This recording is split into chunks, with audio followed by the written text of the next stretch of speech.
Good evening, ladies and gentlemen, and welcome to another episode of Northwest Georgia Cryptics. Tonight, as always, I'm joined by Blake Duckworth, my co-host. Blake, say howdy to the folks. Tonight Afternoon, guys. we have two guys that's well known in the cryptic world. We have LJ and Chuck. Uh, well, we had Chuck.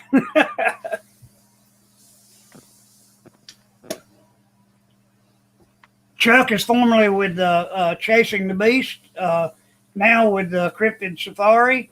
They sent us a bunch of pictures of a recent exploration that they done. We're going to be sharing those with the folks tonight. Without further ado, Blake, open her up, buddy, and we'll get started. All right, guys. If you're not already subscribed, if you don't mind, please hit the subscribe button, little bell notification, like, and the comments. I hope everybody's doing well. And go ahead and bring them on, Ricky.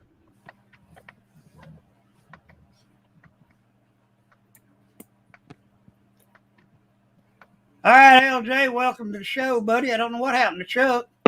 Well, I don't either, but it's good to be here. I'm glad y'all invited us on. Feel blessed to be here. All right, LJ, if you want to go ahead and kindly explain to the folks what y'all are into on your end and give us a little detail on the last trip that y'all made out. Well, I've been in this. Well, probably I grew up in. First of all, I grew up in eastern Oklahoma, over close to Arkansas. I had my first sighting when I was about 7 years old. I was out squirrel hunting. One stepped out behind a tree, and back then the Bermuda Triangle and some other stuff, Philadelphia experiment, and all that stuff was gaining popularity. And heck, it just sucked me right in. That whole world. I've been into it pretty much that whole time. I've not been actively investigating until the last 5-6 years. Me and Chuck, we met about 4 years ago, and me and him, we hooked up right away and immediately developed a brotherhood there. And heck, we don't go out usually without each other. We decided to get into this and start. Oh, we have a passion to bring this community together, because we see a lot of backbiting and a lot of fighting and stuff, and that's not us. We don't like that at all. We share our knowledge that we gain. We don't really keep anything secret unless it's specific areas that we're still actively investigating. And a lot of reason for that is safety issues, because in Oklahoma we don't have a lot of public land as other states do. A lot of our land is private land, so you got to be careful where you're going. And especially in the eastern Oklahoma, where there's hillbillies like myself, you might find yourself getting so it's very important to go in with caution and know the people you're with. Now, me and Chuck just recently did a 1 week expedition out in southeastern Oklahoma, Honabia, or Honabee, however you want to say it. I'm from Oklahoma, and I still don't even know how to say it. But anyway, we got a buddy of ours down there that has got a cabin down there on Honabia Creek, and he opened that up to us and let us come down there and spend a week. And we had quite a week. We didn't have any actual sightings. Some of the highlights, I'll hit those real quick. We had one night we had one of them come up on the porch. This cabin's got a porch on the back and a porch on the front. And I'd heard a noise that woke me up. Something walking on the porch. And I was thinking to myself, 2 or 3 o'clock in the morning when you've been sleeping for a while, I was thinking, well, what the heck is Chuck doing out this time of night? Well, it wasn't. Probably 15 minutes later, Chuck had the same experience. We got up that next morning, and I was asking Chuck, I was like, what was you doing outside? Were you outside? He goes, well, heck no, I thought you was outside. It's like, no, neither one of us. And a little bit of history on this cabin. The owner of it has reported a female that'll come up on the edge of his property and just sit there and watch it. and we think that's probably what it was. She was curious, some new visitors, and she wanted to come check us out. And Honabia is an area that you, if you're camping or whatnot, you're sitting outside at night, you can hear them actively hooping, yells, all kinds of stuff. I mean, you don't go down there without some kind of activity. If you know what you're looking for, if you're into this kind of world, I mean, it's an active place. And I'm a Christian, so I get up and I spend my personal time with the Lord in the mornings. So one morning I got up and I walked out and I was doing some praying, and I took my video camera with me. And I'm walking around out there and I hear this roar about 3 times in a row. And there's one of our friend's neighbors, he lives quite a ways away, but he's got some 2 dogs. And boy, those dogs just started lighting up. Boy, it was agitating crap out of them. And I'm like, wait a minute, what the heck is that? And I didn't have my video camera on, so I quickly flipped it on. And I said, and in the video, I said, I'm going to do a whoop and see if I get a response. Well, I did a whoop, nothing happened, so I did it again, and then it responded. So I caught that on video. That was pretty exciting.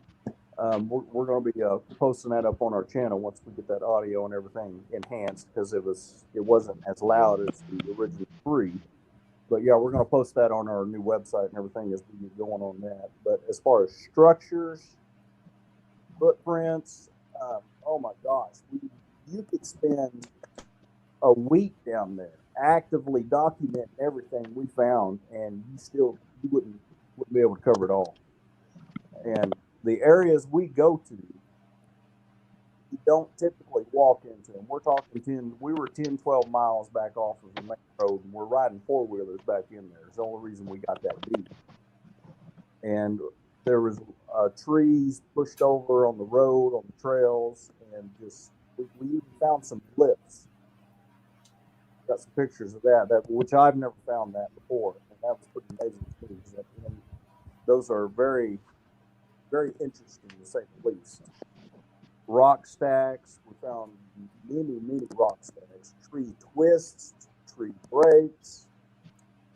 I could just go on and on about just those really active 4 active days that we spent out there. And Chuck even had some rocks thrown at him when he was riding 4-wheel. Just flew up and stopped me and said, "Man, something's throwing rocks at me." What? So, but yeah, that's kind of a highlight. We have started a new channel, and we did our first episode last night. Chuck and I did. We talked a lot about that, and we had to. With so much, we've got to break it down in 2 parts. We haven't posted it yet because it's still going through the editing process, but it'll be coming up soon. But there was just that area. We had never really fully investigated that area until that time. And let me tell you, it's amazing, to say the least. So basically, y'all guys think this is actually a holding area for the Sasquatch. In other words, they're not just moving through this area. I know the area that Blake and I do a lot of investigating down in Bartow County, we seem to find that this is basically a migration area for them. So basically, you're saying that this is a holding area. Yes, they live there. I mean, we found a lot of evidence that there's old structures, new structures. The place is so remote. Anybody's ever been in that part of the country, I mean, there's hunting leases down there that's 40,000 acres that there is no human beings that live on it. So, and some of that, we didn't get into some of that, but there's wildlife refuge areas that are hundreds of thousands of acres that have no human inhabitants at all, and no human inhabitants around it. So, I mean, we very remote. So it's very, very feasible once you come in they live there. There's no question about that. I know we have an area about 40 miles, 50 miles from where we live here, over on the Blue Ridge WMA. I don't know if you've heard of it or not. Yeah, I have heard that. Yeah. It's a very active area for them, and we've investigated. We've done a couple of investigations over there back last year and the first part of this year, and we've really come up with some decent evidence over there. I also had some people that have actually seen these creatures cross the main highway. There's a 4-lane highway that runs from small town of LJ up to Blue Ridge, and they've actually saw these creatures cross the main highway. One guy, one guy said that he had actually saw one come across the 4-lane highway in about 3 bounds. So that just tells you the stride these creatures have, the agility they have, and the strength they have as far as being able to actually get out there and move in the woods. And that's another thing that we've been on these things, been 40, 50 yards from them and never saw them. Have y'all encountered things of this nature? Oh yeah, absolutely. Yeah. Yeah. Matter of fact, Chuck, you want to tell them that story about us we surprised them is what we did. They were, I'll start it and Chuck, you can finish it if you want. We were in an area one time and 2 of them started shadow on us. They were flanking us is what they were doing. And by accident, we outsmarted them and came up on them. So, Chuck, you want to elaborate on that any? Are you there, Chuck? I think he's frozen. Is he there? I think maybe he's froze up. That looks like it. But anyway, I'll go ahead and tell the story. Me and Chuck, we were in this area I had been in once before. And me and him decided to go in there one day. Well, we came up on this ridge. While we were getting to this ridge, we could hear them flanking us. Coming up beside us on our side. And Chuck had this big, bright orange OSU hoodie on. And that's important in the story as we progress. We get up on top of this hill and we stop. They stop. And I can hear one coming down at the base of the hill, coming around to come in front of us. And the other one was going to come up on our other side, is what we were hearing with our ears. And I told Chuck, it's like, I'm going to sneak off on the side of this hill, and I'm going to come up beside this other one and see if we can get any activity. And Chuck stood there with that bright orange hoodie on, and it was like a beacon, and it had to have distracted. And I snuck down this hill, and I came along the side of it. The brush was really, really thick, so I couldn't see very well, but I estimate I got within about 10 feet of the other one coming up. And once I did that, it rustled a little bit, made a step to, and for a minute, I was looking around, I was confused. I was like, is that Chuck? Did I just walk up on this thing? Or was that Chuck? And I look up on top of the hill, and Chuck's still up there. And I take another step because I'm going to go into the brush to see if I can make actual physical contact with this thing. And when I take 2 steps in the brush, it just darts off like a shot. And it sounded like a doggone bulldozer going through the daggone brush. And once all this settled and everything, we really realized what had happened. You could actually see a trail where this thing was trailblazed right through this thick brush, these briars and all kinds of stuff. So that was, we didn't expect that to happen. It was by accident, but it was a very exciting time once we realized that it happened. So I don't know if he's coming on or not. I think he's having some difficulty on his end. It seems that way. Hey man, I tell you what, I'm gonna go to some pictures here that y'all boys have sent us, and I'll go through frame by frame on the pictures and let you kindly explain what was going on in these photos when y'all took them. Yeah, sure.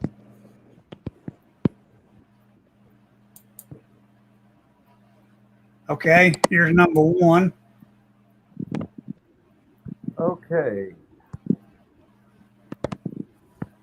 This one was in question by a lot of people. We actually Scott Carpenter, matter of fact, actually ran this through a video or a photo editing program. This was 3 years ago at the Bonavia conference. We've got another friend that lives down. Okay, Chuck, you're back with us, bud. Yeah, for the time being, I'm having technical difficulties, I think. Is your Wi-Fi on? Or do you have Wi-Fi? Is he still there? You still there, Chuck? Well, I'll go on into this picture. Give you a little background of it. This was the last night that we stayed at my friend's house, our friend's house in Honeby. I guess that's how they say it. Before this picture was taken, there was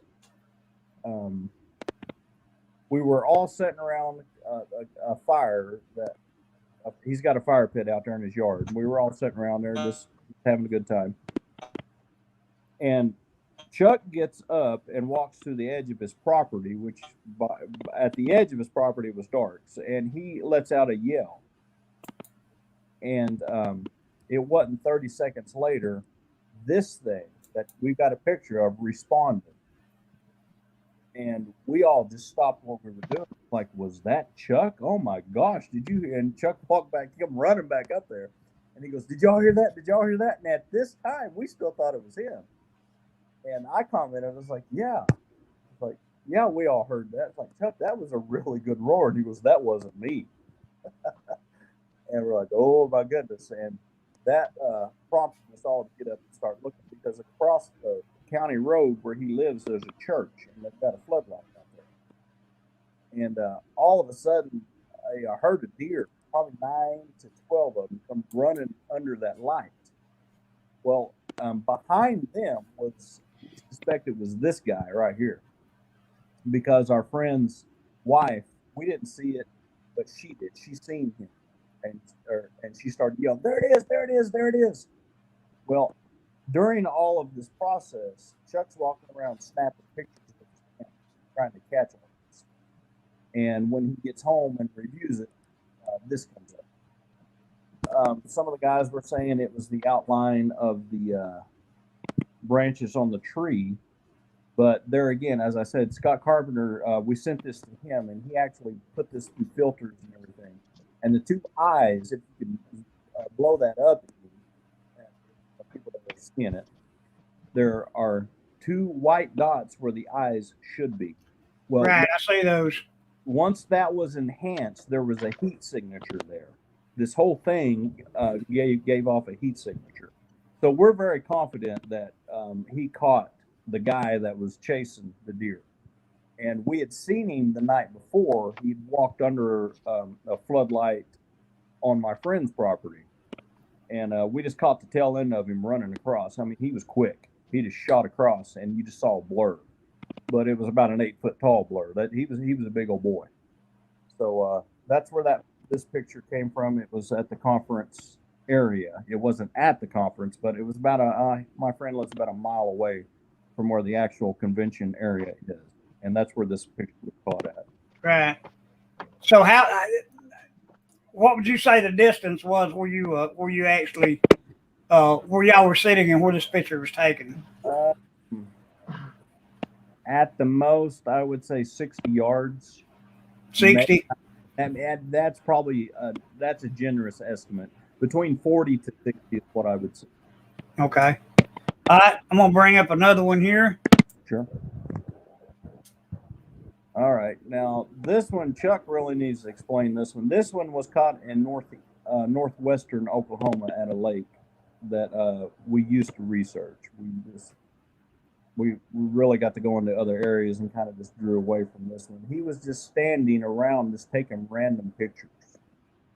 And once he got home and started analyzing the pictures and reviewing them, then that's when he realized he caught something there. And Yeah. Right. And I wasn't with him when he took this picture. So. Oh, okay. Okay. There's another shot of it. But yeah, I didn't. But man, you can clearly see you can clearly see the conical head, the muzzle itself, the nose, mouth, the eyes. It's awesome pic. Now There he is again.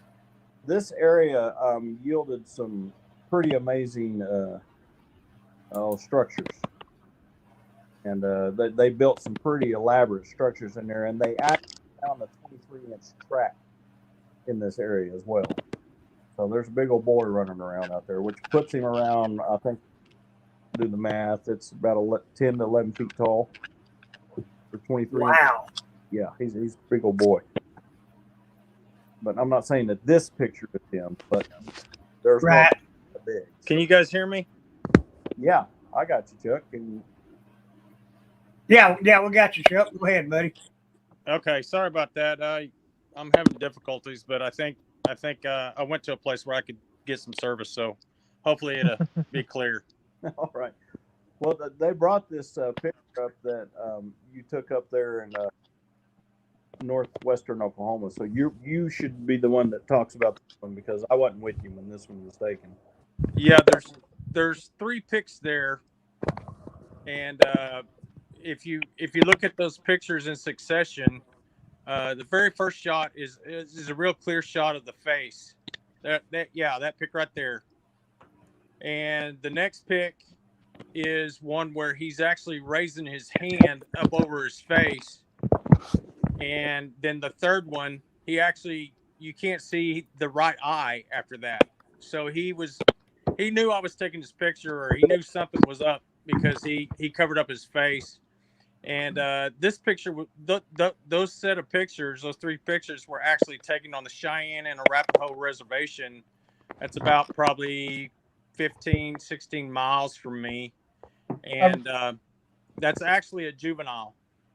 I've got a question. The duration between the pictures, how long were where was it a burst for the pictures or? Yes, it was a Okay. burst, like second after second after second.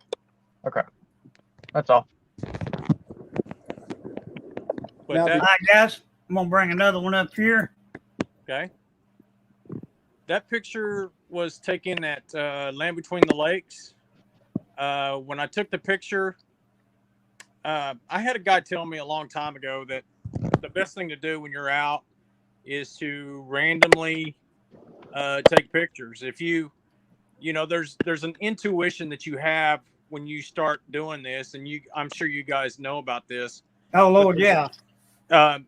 And that's what I base everything that I do on is when I'm out in the woods, there are times when I get an urge or something hits me that I need to start taking pictures.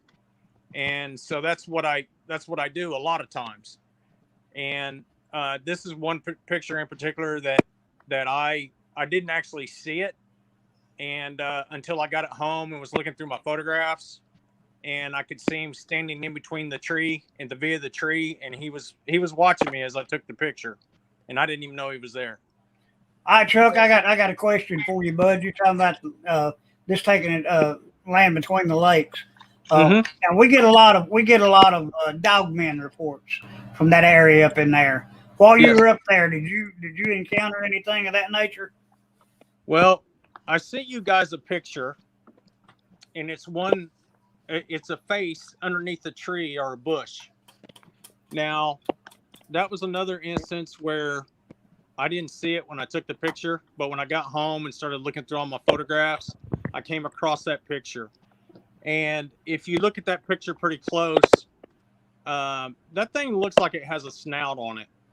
Now, I'm not saying it does, but that picture was taken in a very notorious spot at Land Between the Lakes where there were some things that took place. No, not that one. Chuck, that story that you told me. Okay. It's the one that's it's pretty distinct. It's kind of a bright colored picture because we had it enhanced.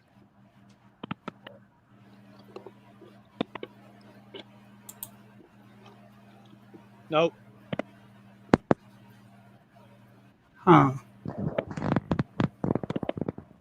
I may not have got that one. I thought I sent that to you. No, I ended up getting 16 photos. Is what I got from you, Chuck. Okay. I'm pretty positive I sent that one. That was at Land Between the Lakes. That's the one we just talked about. Okay. And that was actually taken a mile from my house.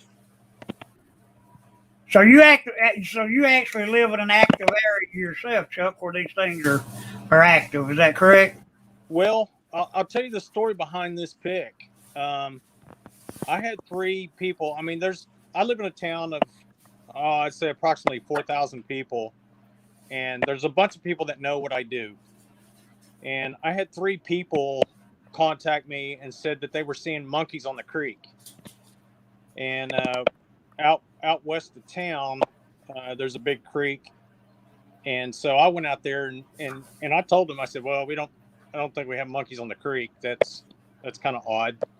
But so I went down there and started looking at that area pretty close.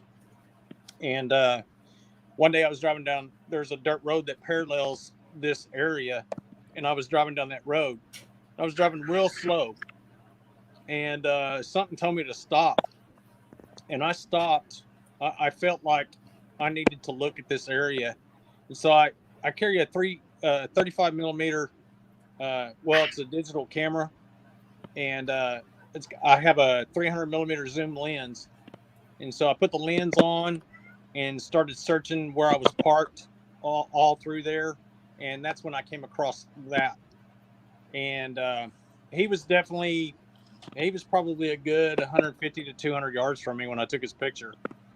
And he was actually squatting in a bunch of bushes and brush, and you can clearly see his head and his forehead and his eyes and his nose on that picture. I don't know. I haven't heard of any kind of dogman type activity in this area. Now, in western Oklahoma, there's quite a bit of dogman activity, but not in my area for the most part. Yeah, we get a lot of reports. We've actually got some pretty good photos of stuff happening in western Oklahoma. So y'all have actually encountered these creatures? Oh, yes, absolutely. Yeah, and we've got a real close research partner of ours, too, that has seen them multiple times out in western Oklahoma. I mean, he's had them walk right out in front of his pickup before. Well, hey, Blake, do you want to explain to LJ and Chuck about the deal we had happen down at the lake? Yeah, I can. So like this area that actually where I had my sighting and the place Ricky was talking about, Bartow County.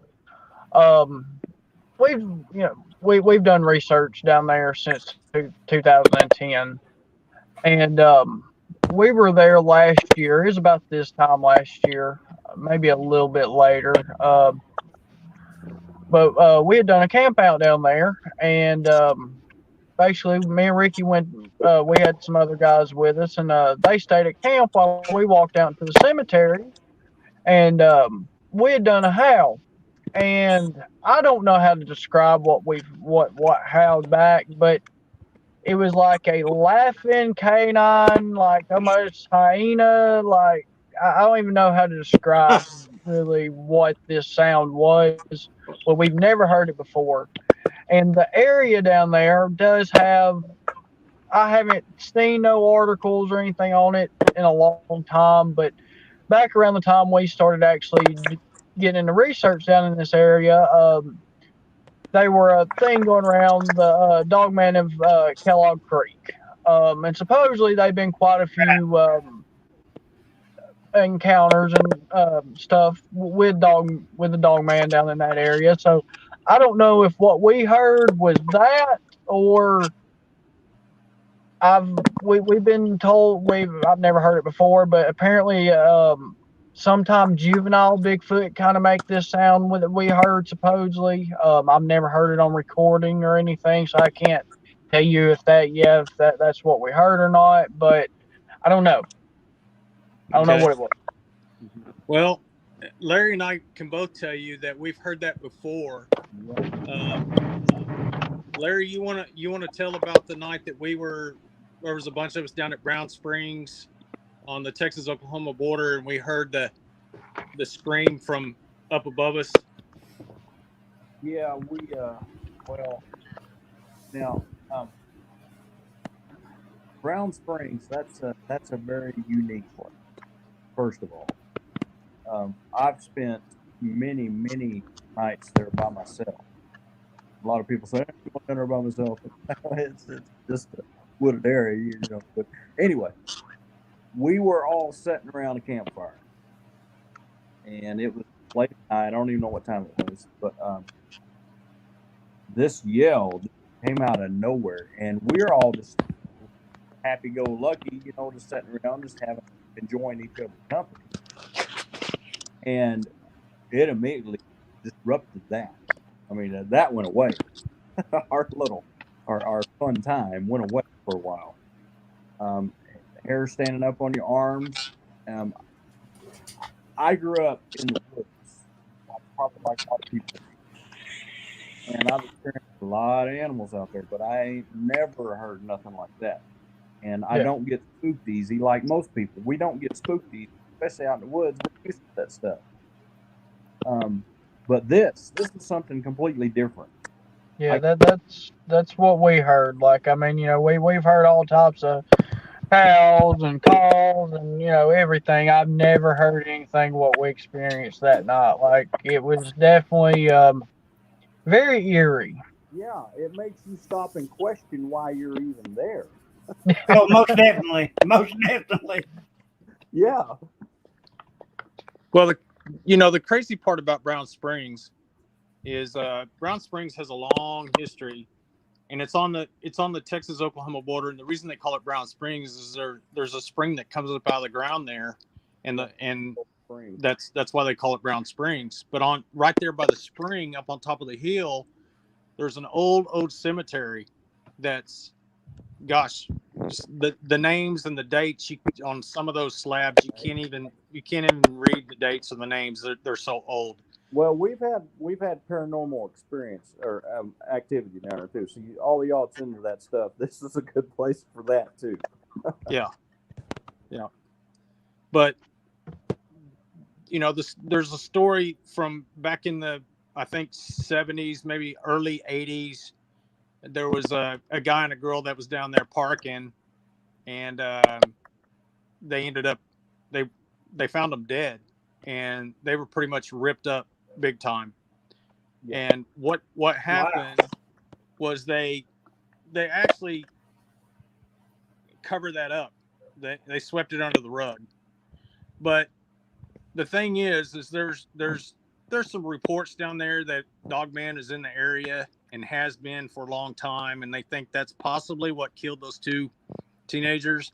But the thing about it is that particular night, I mean, like Larry's saying, it was the craziest howl. It was kind of like an old woman cackling, laughing, and it was just really weird. That's exactly, boys. That's exactly what we heard that night down there in the cemetery. And you said something there about a cemetery being there where y'all were at.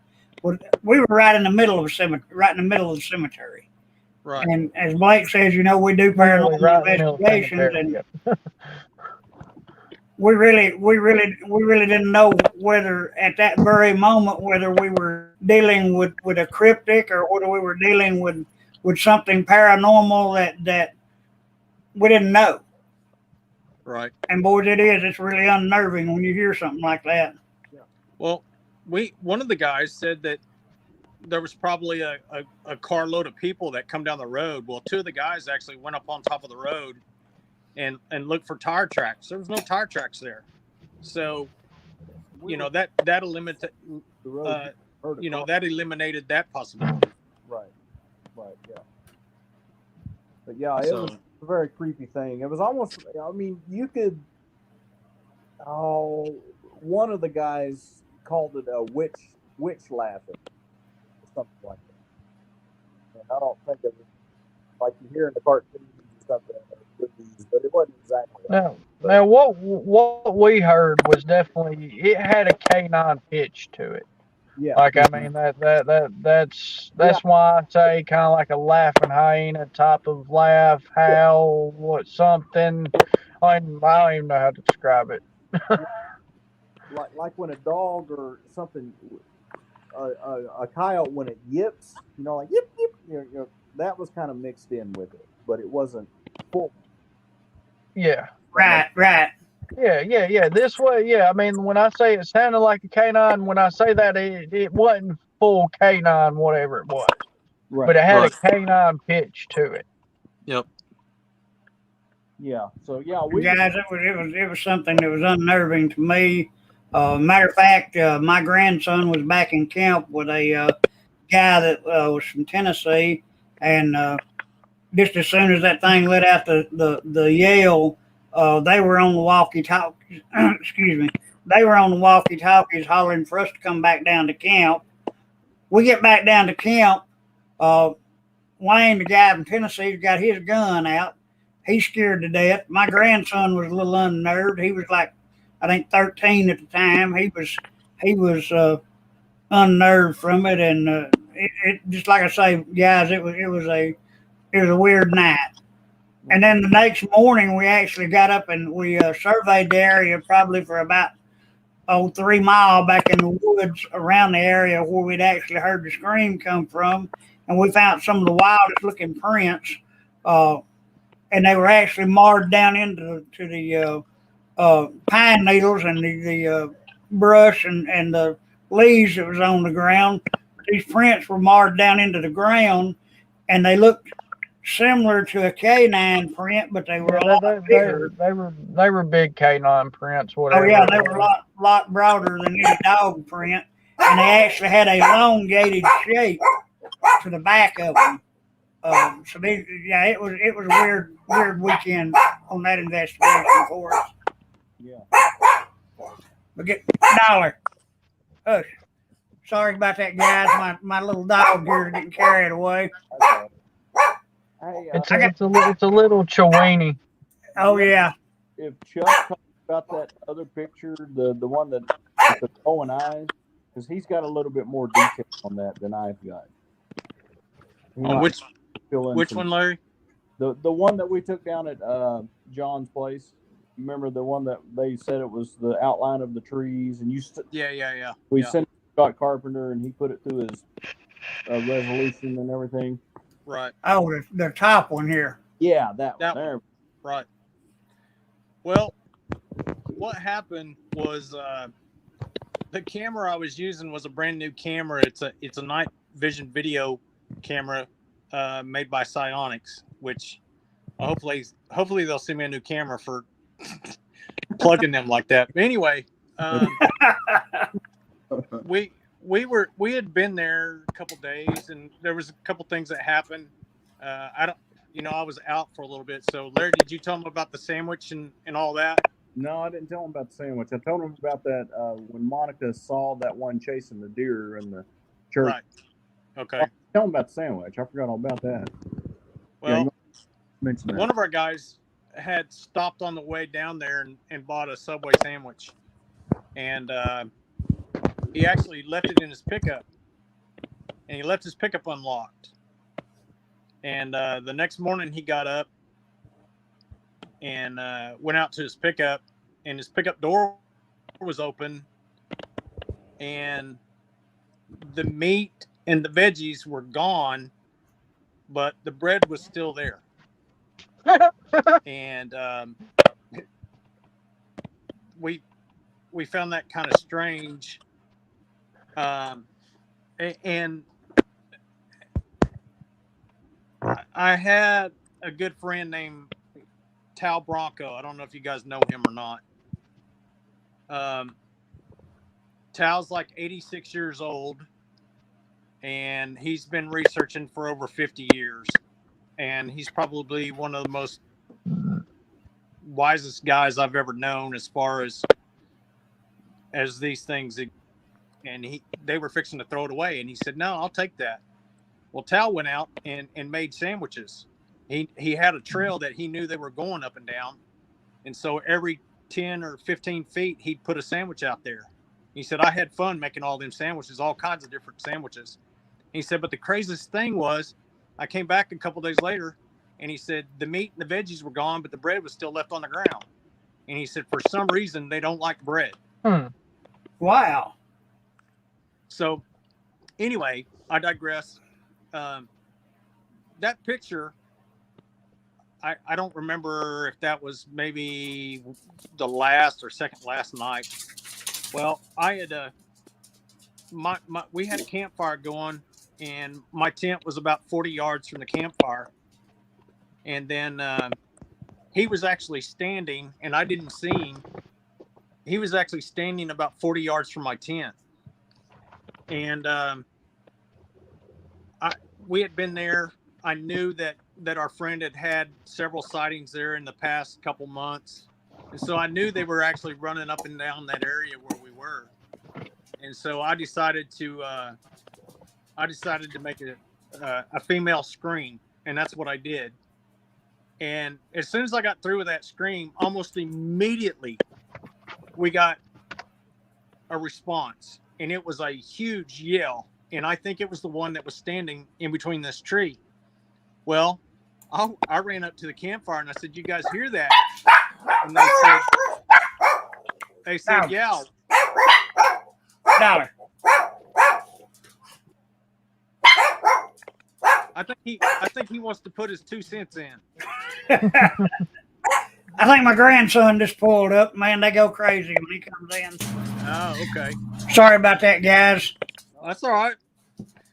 So I went back to campfire and I looked at Larry and I said, "You hear that?" And he goes, "Yeah, I thought it was you." And I said, "Well, I made the first call, but the second call wasn't me." Yeah, And of course I don't think they believe me. And about that time, we saw probably 10 or 12 deer going the opposite direction of where the yell came from. And so everybody kind of went out to that spot where I had filmed, and Larry and one of our other researchers went out in that area and was looking around. And Monica seen this thing jump up and take off running, and that was the first time she's ever seen one. She had wanted to see one. She was jumping up and down. She was excited, and this thing took off running and went down toward the creek. And Larry and our other researcher buddy, he lost it, couldn't see it. So when I got home, I was looking through the pictures, and I scanned that area where the screen came from, and caught this picture. And there were some people saying that, that's not real. That's a bush or something. Well, I contacted Scott Carpenter, and Scott Carpenter put a filter on it, and you can definitely see the hot on the picture. And well, my whole thing with the picture is you can't see the tree behind it. Whatever it is blocking out the tree behind it. Yeah. 2, you can see a leg, or what looks like a leg, down through the brush or that bush or whatever it's standing behind. Yep. Well, I mean, it just definitely. I mean, I would lean definitely towards that being it. I mean, well, the thing that really caught my attention on that particular pic was.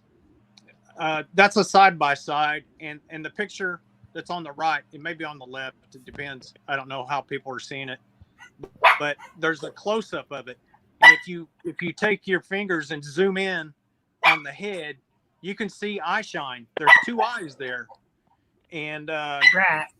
to me, that's a sure positive thing that's not a bush. That's not a tree. That's not anything like that. That was actually standing there. And I think that's what made the yell that scared the deer off.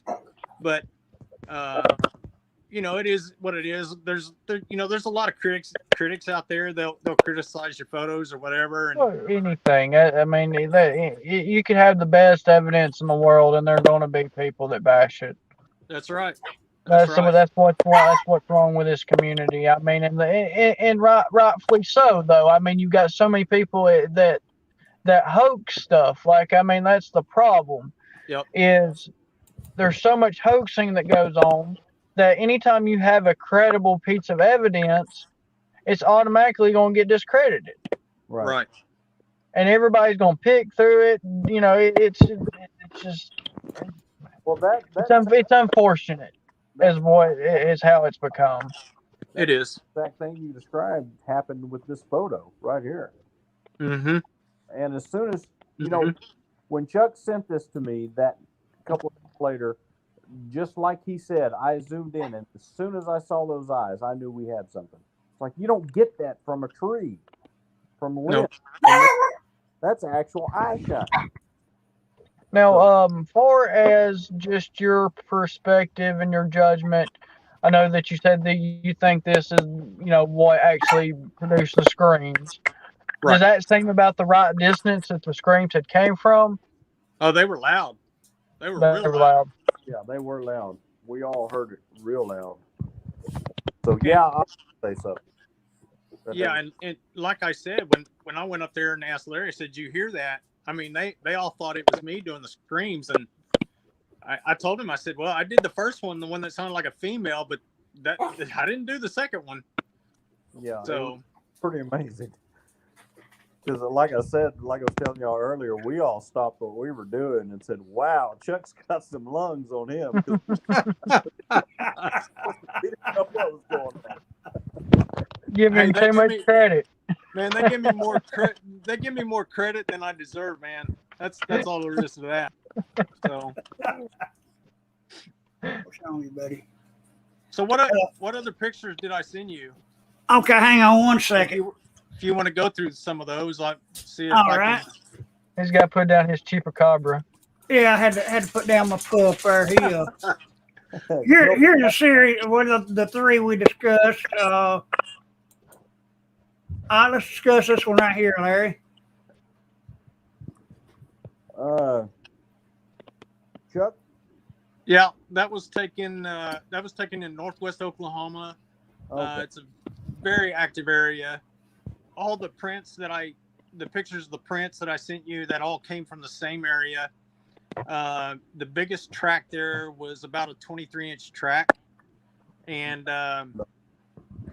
what was amazing about that picture, not this picture, but that area where the track was, the 23-inch track, is I was going to cast it, and I should have, but the track was too deformed because there were baby tracks inside. That's one of the baby tracks right there. There were baby tracks inside the big track, and it kind of deformed the track a little bit. But the big toe on that print was probably the size of 3 of my fingers put together. I mean, it was huge. Well, my main thing is look how deep it is.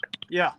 Like that, that's what really catches my attention. I mean, not only the definition of the toes, but the depth of the track. You can tell whatever made that was heavy. Yeah. What depth would you say this track was actually marred down into the ground? I would say it was a good inch and a half. Yeah, and that wasn't too soft to dirt either. So. Right. It was hard clay, is what it was. All those tracks were found in a dry creek bed, but it had a clay base to it, and so the tracks actually came out really good. And I casted most of them, and the cast came out real good. That particular track right there, that's about a 9.5-inch track. But when I casted it, brought the cast home and was looking at it, I pulled out a magnifying glass and was looking at the cast, and I actually found black hairs in the casting material that I casted. And that was a pretty amazing discovery, because I didn't think I could ever get anything like that. But sure enough, there were black hairs on the print. Well, that print's one of two things.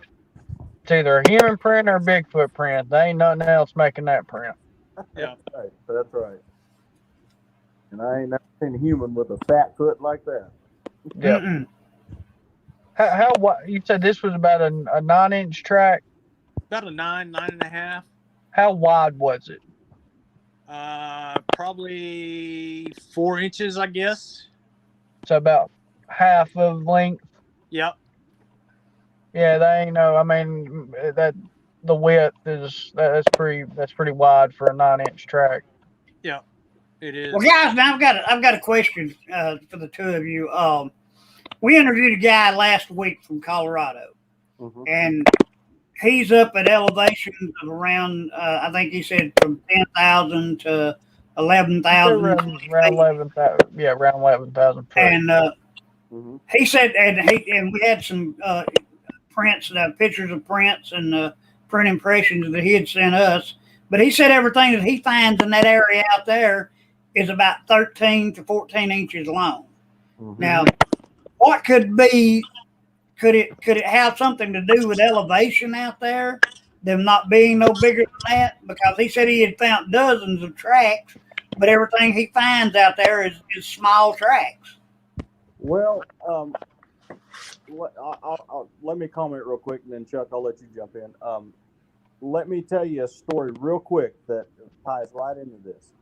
I was down at Brown Springs on one of my outings one time, and I'm 3 hours from there, so I used to go down there quite a bit. I don't as much anymore. But one thing I used to do is they've got floodplains out there. They'll flood that area for duck hunting every year. Well, I was riding one of those floodplains that had the water had receded, and I came across this area that had, oh my gosh, I don't know how many tracks, probably 100 to 150 squatch tracks in this area. They were old, wasn't able to cast any of them, but they were very distinct. You knew what they were. I took a lot of pictures of them. I took Chuck down there the next week to verify what I was seeing. Now, among all of those tracks, I would have to say the average length of the track was 12 to 13, maybe 14 inches. And like I said, there's probably over 100 tracks in this one area, I think. So, Chuck, I'll let you jump in on that. Yeah, and I can concur with what he's saying. As far as elevation goes, I don't think.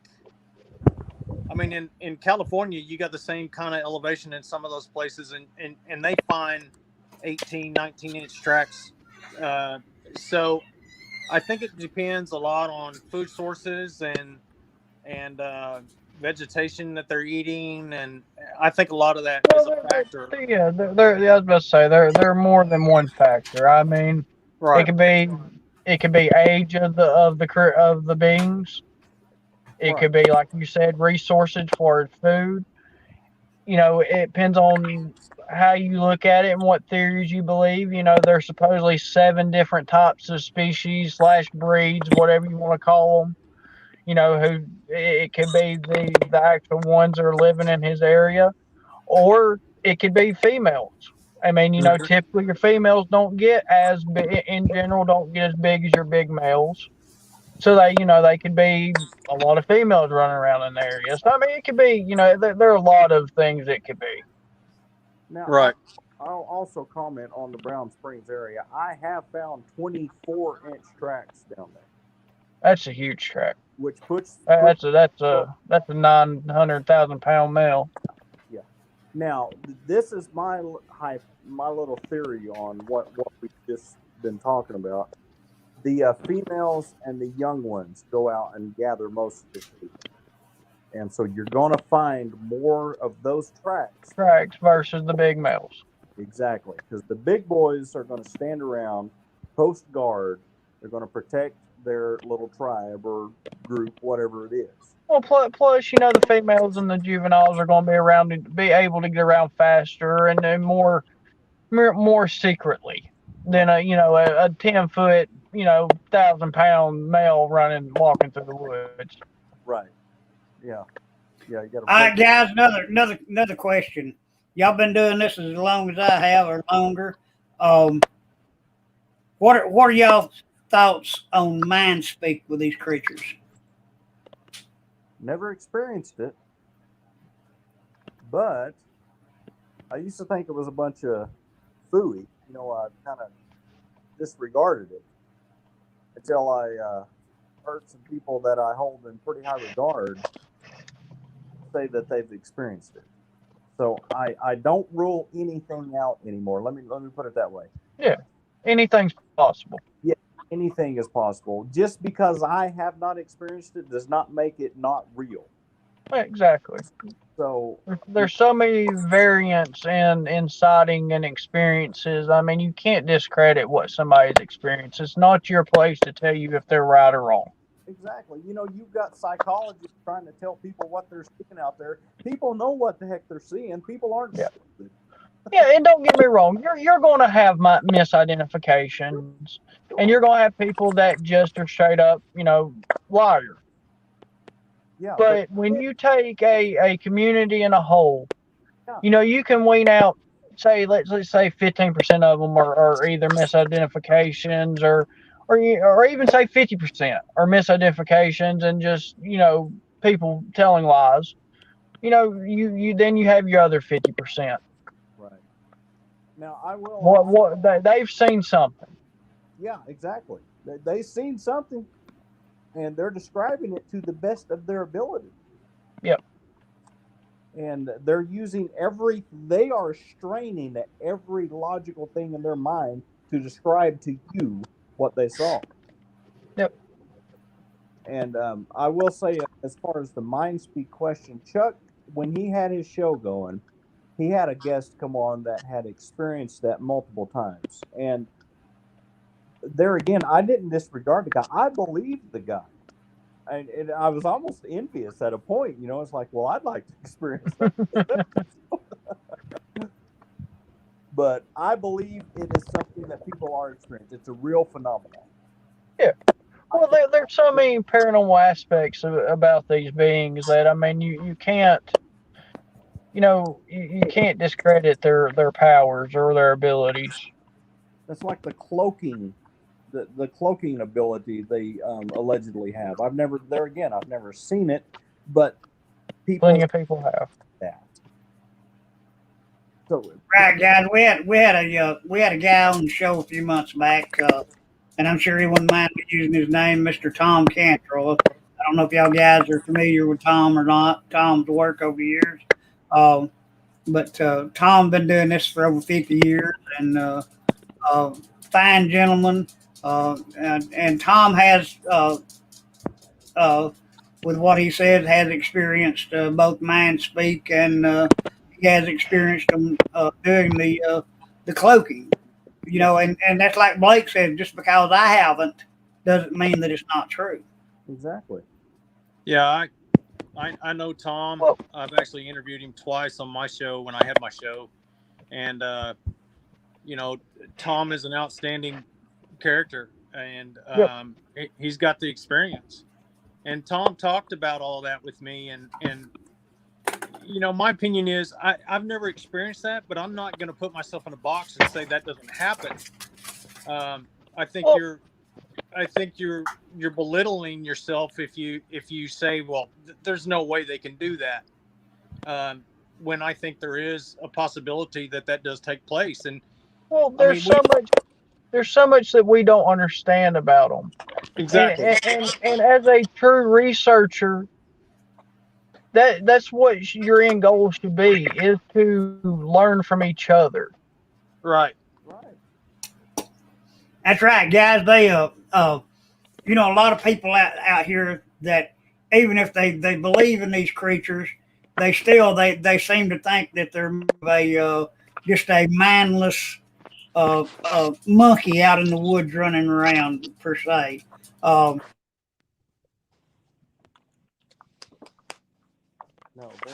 they are anything but a mindless monkey running out in the woods. No, right. I mean, that's my opinion is, I think these things are super intelligent, and I think they're smarter than a lot of people. I mean, how else can you be hidden for so many hundreds and even thousands of years, and people still don't believe that they're there. Yeah. And it's those of us who actually go out in the woods and actually do quality research, which I think that's what we're doing is quality research. I mean, we go to areas that people would never go and haven't gone in probably hundreds of years. And it's those type of areas where these things feel comfortable in that area. That's their home. Exactly. Food sources, water sources, and you know, the like this past week, the place we went to, I mean, that was a perfect area. They got all kinds of food. They got all kinds of places to get water. I mean, it's the perfect habitat for them. Well, you know, if they were dumb, all right, we know they're at least 16,000 years old. Sure. That is the you know, the timeline. They could be younger, but they're at least 16,000 years old. You can't tell me for something that's been on this earth that long. And don't get me wrong, we know they've had human contact. We know, you know, they're, especially when you start looking at Native Americans and stuff like that. You know, they had a little different understanding of these creatures than we do. But they are so more in tune with themselves in this world than we have lost track of. We may have been like them at one point in time to a certain extent, but they possess things that we have lost as humans. Sure. And I'll add to that. I'll come right out and say, no, they are not smarter than a human being. They're not driving around in cars. They're not shooting. Not. But they are masters of their environment. Yes. And when you go out hunting them, you're in their home. So of course, the things that they are able to do seem to be amazing to us because, like you said, we've lost those skills. We can't do a lot of those things. So they are very intelligent, but they aren't the most intelligent thing out there, I guess is how. I get that. Yes, that's the best way to explain it. They're not technologically and not as advanced as humans. Right. But they don't reason like we do. Yes. Their intelligence is different. Than human. It's kind of like trying to explain book smart and street smart. Exactly. Two different type of smarts. Not one is better than the other. They're different, but you've got to have them to live where you're living, and they are masters. I'll tell you this: I have grown up my whole life hunting, trapping, you name it. I am a pretty darn skilled tracker. You can ask Chuck and other people. And I have never tracked something like this that amazes me. I mean, these things, I've had to learn new skills to try to track these creatures, and I still haven't gotten good enough to where I can follow more than 100 feet. So, yeah. You know, guys, it amazes me that you can actually come across a trackway that leads out into an open field. Maybe 15, 20 tracks, maybe more. And all of a sudden, these tracks are gone. Yeah, I've experienced that. Ricky? Yes. I think I sent you a picture of a track. I think I sent that picture. Not that one. That's a juvie right there. There's a big wide print. I don't know if I sent that to you or not. Let me see. I think I did. You have to give Ricky a second. I've got 4. I've got 1, 2, 3. Okay, 4. Those are the 4 that you sent me, Chuck. Oh, dadgum! I didn't send you. One of the tracks that I found there was a track that led out into the middle of a field, and it just disappeared. It just stopped, Well, there's a lot of people out there that think that UFOs are somehow involved, or there's a portal there, or something like that. I've never seen anything like that. But what I can tell you is when we found that track, we actually got down on our hands and knees and looked at the track, the last track, and what we discovered, instead of 5 toes though that were there were 10 toes that were there.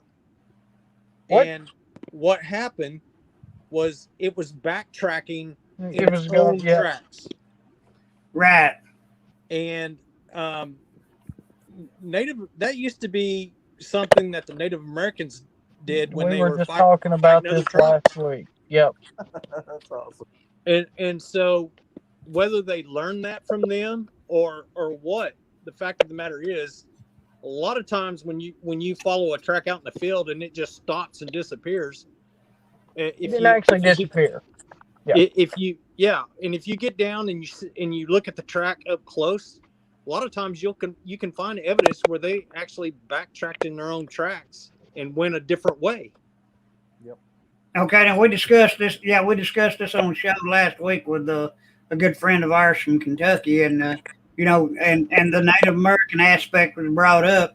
And who's to say that the Native Americans, instead of Sasquatch learning this from them, that they didn't learn this from Sasquatch? Exactly. Probably did, to be honest. Well, I just commented, they are masters of their environment. I mean, they know stuff that we don't. Right.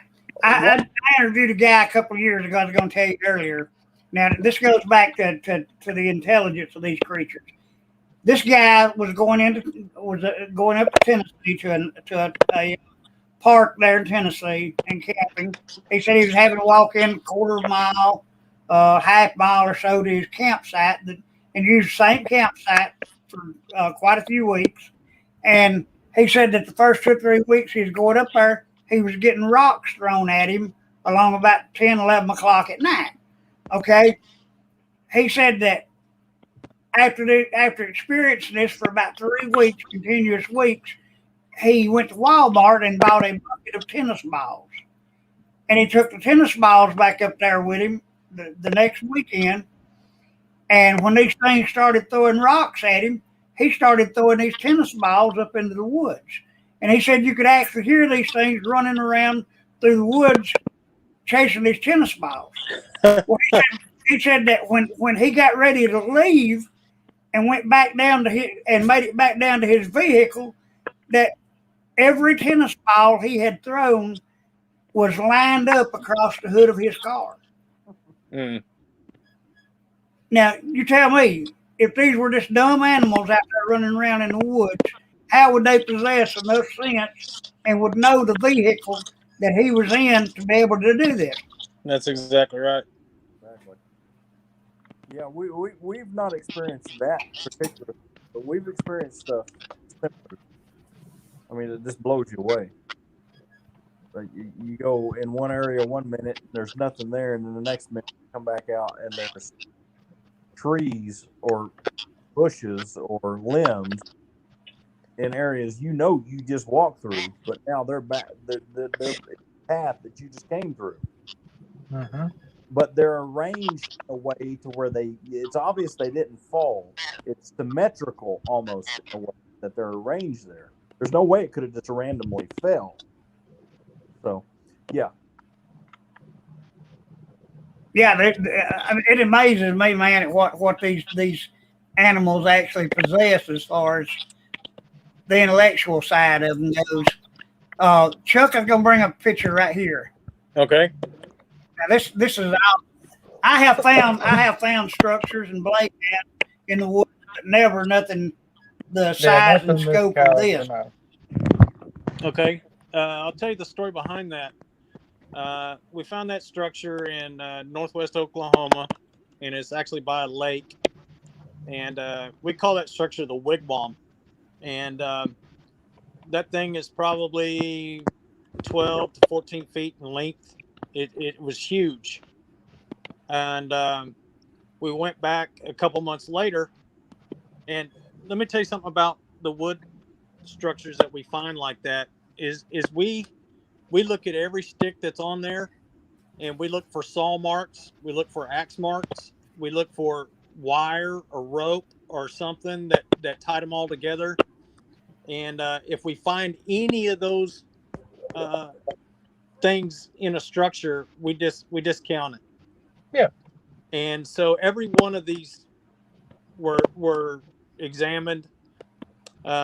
We went back probably about a month later, and inside the structure was a little bitty structure that made us think that there had been a baby or an infant or a juvie, and they were teaching it how to make structures because there was a little structure inside of it. Now that structure is no longer there. They actually tore it down. I don't know if they did or if some of the park officials did or what, but it had been torn down. But now what's there is all those sticks that were involved in that structure. It looks like a small fence. They piled them up and laid them out all around where that tree, where the main tree is. They wove a fence type thing all the way around that tree. Wow. I showed that to some people, and they said, "Well, that kind of looks like something that the Native Americans used to do when they drive game into certain areas, and it was like a kill spot." I don't know if that's what it is, but that's an amazing area, and that's pretty close to where we found the 23-inch track.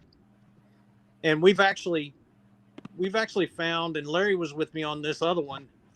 We actually found 2 other 23-inch tracks in the northeast part of Oklahoma, and they were in a lady's backyard, and she lived in town, and these things were coming up a creek, and her house was about 100 yards from the creek, but she always had a big garden, and every year that she planted her garden, all of her veggies would be gone, and she couldn't understand why her vegetables were disappearing. But in particular, she grew exotic garlic, mm-hmm. and the garlic always wound up disappearing. She never harvested it.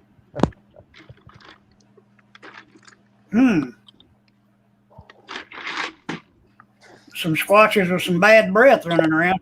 Well, they They like garlic. They really like garlic. We've learned that over the years. So I don't know why. I don't blame them. I like garlic myself. So Yeah. Only in my spaghetti sauce, boys. There you go. Do you guys know what a horse apple is? Yeah. The seed pod of a bodart tree or Osage orange. Well, in some parts of the Well, country, we call them hedge apples. So that's why Right. we clarify that sometimes, because people don't know what we're talking about down the south. Right. Down the south, Well, but up north they usually don't. So, me and 2 other guys were walking down the trail one time, and the guy that was in the middle was the guy I worked with, and he wasn't a believer. He didn't believe in these things, and we were going through the woods and showing him wood structures, and every time we'd show him one, he'd say, "Oh, that's flood damage." And I'd look at him, I said, "Dude, there hadn't been a flood here in 100 years. How's that flood damage?" Well, he didn't have no answer for that. Well, as we're walking down the trail, I'm in the front, he's in the middle, and one of my other research buddies was behind him. And as we're walking down this trail, this horse apple comes flying over our heads, hits a tree right in front of me, and it lands at my feet. And I reach down and pick the horse apple up, and it's got a great big huge bite mark out of it.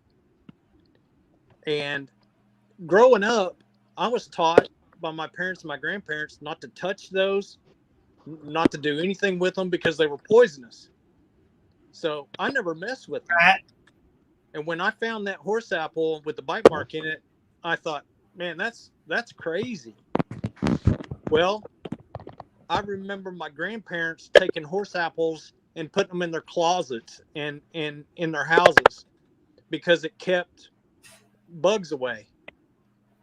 And so the first thing that I thought of was they were biting into these horse apples to get the juice out of the horse apples, and possibly rubbing the horse apple on them to keep the insects away from them and the bugs away from them. Yeah, that or they're just not poisonous to them. Right. Tell me about that No, one found on the Texas side in Brown Springs. Oh yeah, we were on the Texas side of Brown Springs, and we went into an area, and going into the area, well, coming out of it actually, we found another horse apple that was in the V of the tree, and it had a big bite taken out of it, and it looked really fresh. So I think there was one that was probably standing there watching us as we were moving through there, or we just happened to interrupt it and it took off. Well, But that one, yeah, it had the indention of the top 4 teeth. mm-hmm. It was like so that's the only two that you've ever found that were like that. yeah. Well, I I think mean, in that particular area, wasn't there 2 or 3 on the ground that looked like that too? There were 2 or 3 on the ground that had bite marks, but none that had looked like they raked their teeth. Oh yeah. Through it. I mean, it had so it definitely sounds like they're using it for some type, like you said. I mean, the juice out of it or something. Yeah, for some kind of bug repellent or something. Yeah, bug repellent or. Well, I don't know if y'all guys know what I'm talking about. Y'all were talking about they like garlics. Well, here in the South, we have a plant that they call ramp. And ramp, to me, is a mixture between onions and garlic. It's about what they taste like.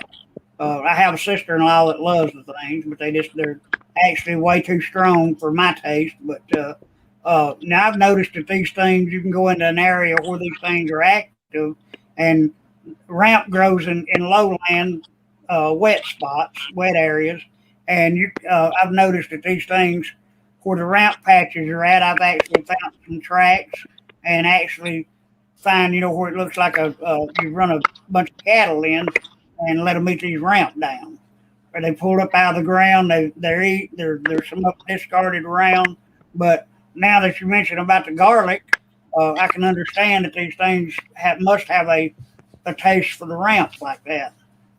Yeah. That's what they would. Yeah. Because, yeah, we've discovered they love garlic. So, I mean, garlic in eastern Oklahoma, it probably does down, maybe even sound like it does. It grows wild out in the woods, everywhere. Right. I'll tell you something else they like. There's a lake not too far from where I'm at, and it's a pretty small lake, but the thing about it is it has freshwater clams in it. Yeah. And you can go out to that area, and I've been out there a couple times and found a track, but you can go back in the woods in that area, and there are times when you can find a whole pile of clam shells sitting on a trail, and they're eating the clams. So we found that several times. Yeah, as I've told everybody, now that you mentioned that, in 1981, when I had my first sighting with the one that was crouched down there at the end of the creek bed. Yep. That's what I actually found, was a stack of we call them freshwater mussels around here, freshwater clams. Right. But a stack about this high, where that thing had been sitting there undoubtedly eating those things. Yep. And the shells were just piled up in a neat stack about yay high. That's what we found. Yeah. Now, down there in Brown Springs, also in other parts of the country, we found husks of muscadine grapes. Oh yeah. Just big old piles of empty grape husks. And we're looking at this, and it looked like they grab them and just push the grape out of the middle of the husk and just pile the husk up. And we're looking at this like, well, there ain't no coon, there ain't no possum there ain't nothing gonna come in here and pile these up like this. Yeah. So when you start looking at that stuff, you start, your brain starts working. Well, what could have done this? And there's really only one conclusion. It ain't a human being that's going to come in there and eat. Right. We've run into the same thing in this area. A 5-gallon bucket of muscadine grapes. You ain't gonna sit there and eat them all at once. And I'll tell you another plant that we have that grows wild out here that we were taught from a kid to leave alone. They eat the greens off of it. But the berries, we're told, as a young child, we're told to leave them alone. The berries are poison. That's poke salad. I don't know if y'all have it out there or not. We got it there. I grew up eating that stuff when it. Oh yeah, me too. And but I've actually seen where these things have actually just stripped the pokeberries off these things and eat them. Really? I never seen that. I didn't know anything ate them pokeberries. Yeah, I've actually encountered this. They're either eating them or rubbing them on themselves or something. I mean. Well, I'll tell you one thing, a phenomenon we find around here a lot is we got a lot of cedar trees that grow around here. Right. And ever so often, we'll come upon a cedar tree, a young one, I'd say 8-10 feet tall. It looked like something grabbed the top of it and just shucked it. I mean, all the limbs and everything. You got a bare stalk sticking up in the air, and all the limbs and everything are down around the base of it. It looked like they grabbed it and ran their hand down it and just broke every limb on the way down. And we found that multiple times out here. And I don't know if y'all come across anything like that. And what about limb breaks out there? We encounter a lot of areas that we research where limb breaks, like 8, 10, 12 foot off the ground, where they take these things and they snap them. It's actually a twist and a snap. And the ones we find, when we start finding them, they're all done in a one directional area. Yeah, we find that out here too. Matter of fact, a lot of breaks. Last week, we found that a lot. Yeah. And we'll get, like we said, like I mentioned earlier, we found in this particular area we went to last week, we don't find glyphs, like letters that they make out of sticks or shapes.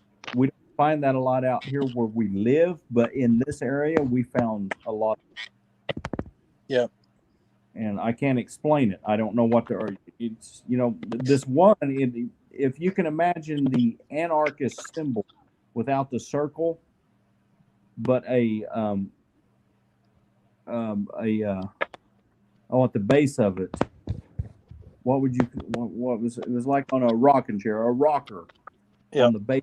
It was like the anarchist symbol with a rocker on the base of it. And we found that out there. And I've never seen that before. I don't know what it means. Yeah, what's the significance of it? Yeah, exactly.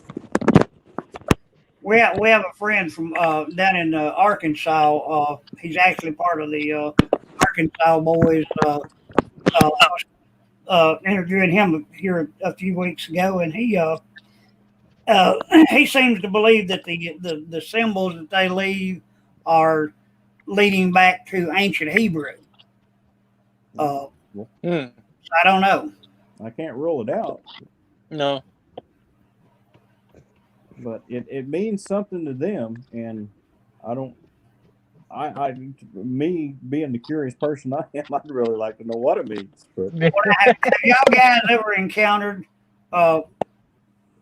these things? And Blake and I have on quite a few occasions, the chatter that these things make between one another. Personally, I've never experienced that myself. I think Chuck, I think you did. You've experienced that, haven't you?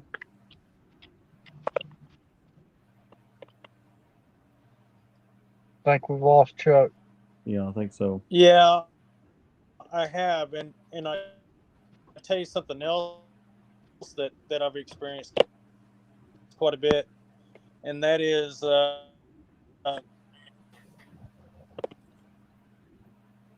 I'm here. Can you hear me? Barely. You're cutting in and out. Yeah, you're cutting in. You guys? Yeah, we're here now. Yeah, can you now? Hello. Yeah. Hello? Can you hear me?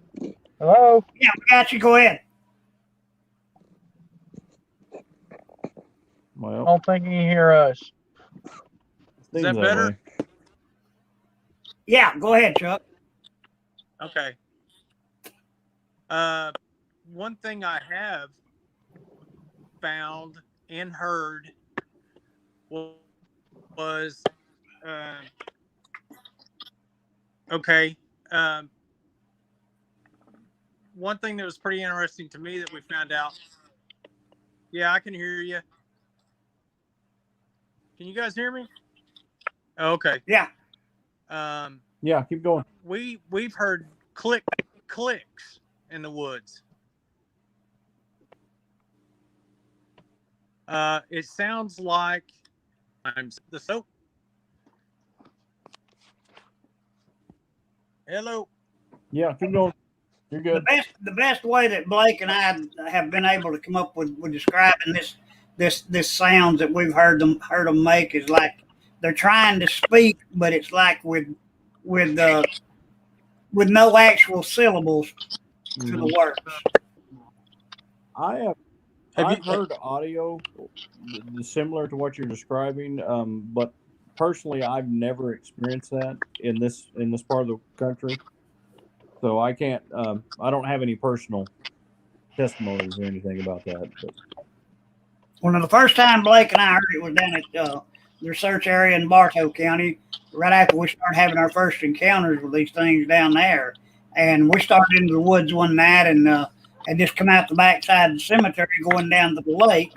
And you could hear this chatter, but it sounded like it was actually coming from the treetops. Not from ground level, but from up in the trees. And, you know, when we first started hearing it, I thought it was maybe squirrels or something, but no, you could actually hear these things, and it sounded like they were communicating back and forth to one another, but it was through a language that had no syllables to the words. Wow, man, I wish you'd got some audio of that. That'd been awesome to hear that. Hey, dude, I'm telling you what, man, we experienced some stuff down there, and it seemed like every time we run across something like this, it was when we didn't have our recorders with us. Yeah. We were down there one night in Blake's dad's boat, and we pulled over on the edge of this cove across from where we were actually doing our investigations at. We had just pulled up to the end of this cove, and I looked back at Blake, and I told Blake to do a yell. He did a yell, and dude, just as soon as Blake got through doing the yell, this thing wasn't 20 yards or 30 yards up into the tree line on the hill, right directly in front of us.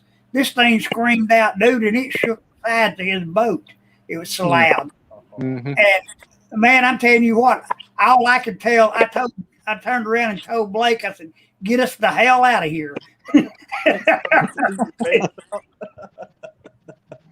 Well, do y'all ever hear The bad whistles? part is we weren't sitting probably 10, 20 foot off the bank. Like, I mean, and to remind you, like, he's up above us. Like, all he's got to do is jump off this embankment into the boat.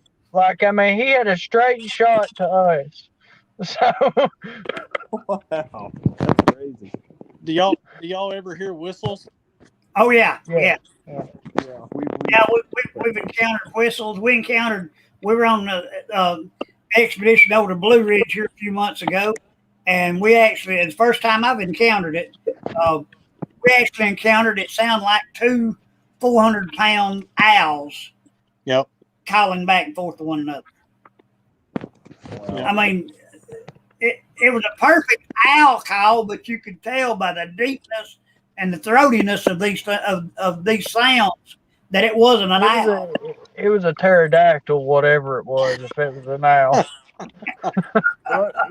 Y'all got me curious now. Let me ask you this.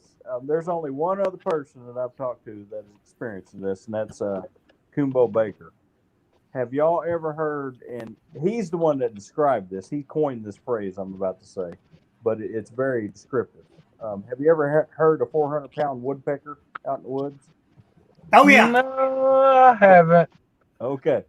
I heard that down at Brown Springs one time. Freaked me out. If you take the sound of a woodpecker and enhance it by about 100 decibels, that's what I heard. It was so stinking loud, and it just blew my mind. I don't know. Tell us what you heard. Do what?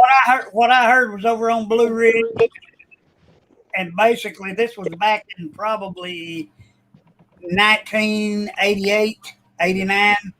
I was over there deer hunting early one morning, right above the area over there at the Windley Star Gap. And before this, a couple of years before this, I'd sit over there one morning, heard a bunch of wood knocks. Quite a few wood knocks that morning, echoing up out of the holler above where I was sitting. And the morning that I heard the woodpecker deal was, it was just breaking daylight that morning, and this thing was probably up on a ridge about maybe 300-400 yards above me, and I don't know. It sounded like somebody had a steel ball bat whipping it against the tree, but it was, I mean, in multiple successions, just bam, bam, bam, bam, bam, bam. Right. That's what it sounded like to me. Yeah, it freaks you out because that's not normal. No. Yeah. Well, it's like the same night that we heard that 1,000-pound owl per se. I heard something that I'd never heard before. It sounded like the Predator. It's the best way I can describe it. It was like a girdle, like I don't even know. I don't even know how to describe it. Like, I mean, it sounded like something out of a horror movie. We were camped at the old Hickory Flat Cemetery. We had all our cameras set up. We had, I think, 3 cameras set up. We had 2 audios going, and all of a sudden, along about 10:30, 11 o'clock, now these were fresh batteries that we'd charged that we had in our cameras, new batteries we'd put in our video or in our audio equipment, and all of a sudden, they started falling just one by one. Yep. Video did, audio did. It was wild. It's the first time I've ever experienced anything like that. It's wild. And then about 20 minutes later is when Blake is talking about the predators. This thing was was down a ridge about, it sounded like maybe 80 yards from us when it first started in, and it went all the way around the side of this ridge, screaming. I'm telling you, I ain't never heard nothing like it. It was wild. Wow, that is crazy. Man. It was, man. It was a crazy night over there that night. But then about 3 o'clock in the morning, all of our video came back up. Our audio came back up and lasted the rest of the night. Wow. We've experienced similar stuff to that. We've had battery drains. I had multiple cameras. I just pulled out a bag of fresh batteries I bought from Walmart and put them in there and hung them up, and they went dead. It's like, are you kidding me? And switch them out, and I'd had some extra batteries, put them in there. They went dead. So, yeah, we've experienced that. Chuck, actually, tell me about your cameras or audio recorders. We were down at Brown Springs, and like I said, that whole area's got bad mojo in it anyway. And we went out there with a group of guys, and with a different research team. So it was my research team and his research team, and we went out there, and I had brought, I think, 5 recorders, I think, Larry? I think so, something like, yeah, I think it was 5. And I had placed them out in certain areas, and I actually placed one up at the cemetery because there's been some sightings up around the cemetery. So we spent 2 or 3 days there, whatever it was, and I went back to get my recorders, and out of 5 recorders that I had out, I only found one, and the one that I found was at the cemetery. And we started listening to the audio from that particular recorder, because that was the time that we heard the cackling scream or whatever it was. And So anyway, I was thinking, man, that's going to be perfect. I'm gonna get some good audio of that scream. Well, I turned the recorder on, and the only thing that you can hear on that recorder is me turning it on, all of us talking as we're walking away, and right after we walk away, the recorder turns off. And the amazing thing about that was the batteries that was in that recorder were charged up. It didn't lose a charge because I was able to turn it back on and listen to the audio of us walking away. Something stopped the recording. Something stopped the recorder. That's what we're saying. Yes. Yes. Well, guys, we've experienced the same thing. I mean, it's wild, you know, that a lot of people tell me that, oh, these creatures possess magnetic fields that screw your battery drain like this. I don't know what it is, but you know, as a researcher, Blake and I both have encountered these problems along the line. I'm talking now, when we were over at Blue Ridge and it's done this, the video recorders I had were recorders that have their own built-in battery that you have to record or you have to charge before leaving the house. Well, I've run into this deal over there, and I've actually went out and bought a generator to where I can keep a generator now with us on our camp outs and expeditions to where I can actually charge batteries if need be because of this experience in this. Larry, did you tell them about the Brown Springs incident where you have my night vision camera with you? No, I was getting ready to. Go ahead and tell them that. Oh, that was your experience, brother. Well, we were camping right on the Red River, and there was some guys came down into our camp that were wanting to cross through our camp and going down there and do some night fishing. And we're like, yeah, sure, go ahead. You know, it's free country in our property. Go ahead. But they were friendly, you know. We just had to talk for a while, and but anyway, I had Chuck's night vision camera, and this camera, it's not a cheap camera. He spent quite a bit of money on this camera. It's it's one of the most excellent cameras I've ever had out in the field, as far as night vision. It's flawless. I mean, it's this crystal clear, perfect video. It's almost 4K quality, as a matter of fact. Well, these guys were down there fishing, and they kept shining their light around on the opposite side of the bank. We're on the Oklahoma side, and they're shining over on the Texas side. And then every now and then they'd shine up at us, and we were standing up on the bank, or I was anyway, and I was messing around with this camera is what I was doing, and just seeing how far I could zoom in on people. And it was like, well, these guys down there, this is the perfect time to see, you know, how well it works. Well, something kept throwing rocks from the Texas side over to the Oklahoma side at these guys. And the river at that particular area was probably, I would say 75, 80 yards from bank to bank. Mm-hmm. And they kept shining their light around. There's like, what is that? And you could hear them, you know, because they weren't that far from us. It was like, who's throwing rocks at us, you know, and all this stuff. So here I go. It's like, all right, well, I know what it was. You know, I know what's throwing rocks at you. I'm going to get this on video. You know, that's what I'm thinking in my mind. So I get up there and I turn his camera on. And I would point it over to the Texas side where they were throwing rocks. And it would just get so staticky you couldn't see anything. And then I would turn it back on the Oklahoma side at our camp, and it'd be picture perfect, just clear. And I did this.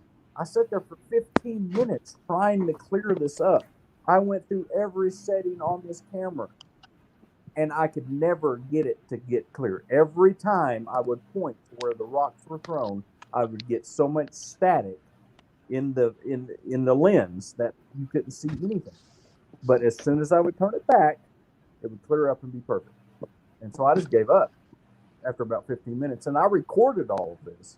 And that's how, you know, I took it back to Chuck, and I was like, I don't think it's anything wrong with your camera, but something weird happened that night. And, of course, he reviewed it and agreed with me. So I don't know if y'all have ever had anything like that happen, but that was yeah, I mean, we've encountered all kind of crazy stuff like that.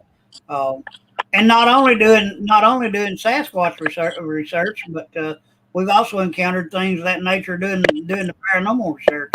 Blake is a volunteer at a hospital up in Tennessee, the old South Pittsburgh Hospital, and Blake's encountered failures like that with the camera equipment up there. Blake, you want to discuss that a little?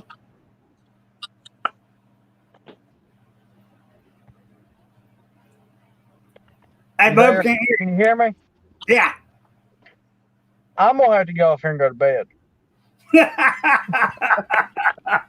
I got work in the morning. All right, buddy. No, Well, go ahead, Ricky. guys, I want to thank you for being on the show with us tonight. We really appreciated it. We really learned a lot of how Sasquatch behaviors compared out there to what it is out here. Chuck, Larry, thank both of you.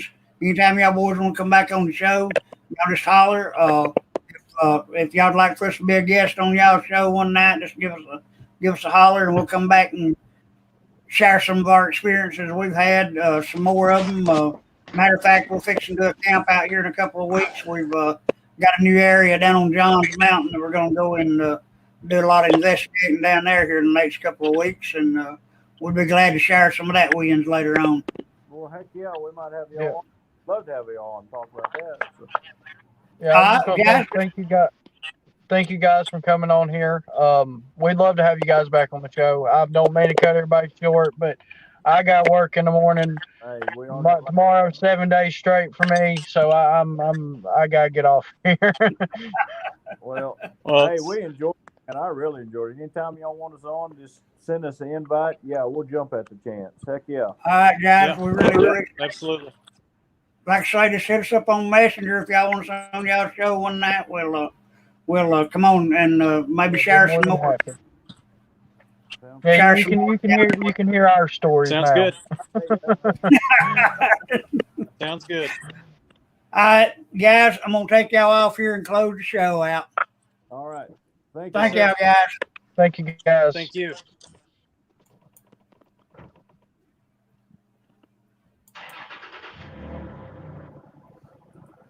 All right, ladies and gentlemen, Blake's pooped out on me. We're gonna close the show Look, out. I'm going on 70-hour work week. Okay. Hey, I used to work 90 hours a week, man. Didn't And bother me. we're going on 2 hours. All right, everybody. Thanks for tuning in tonight. We really enjoyed it. Y'all go on and check Larry and LJ's new show out, Cryptid Safari. They're coming up with a new one on YouTube. Go on and check them out. I'd like to send out a special thanks to Mr. Barry Robertson from Praying and Squatching. Barry's tuned in tonight. Put up a lot of posts on the show.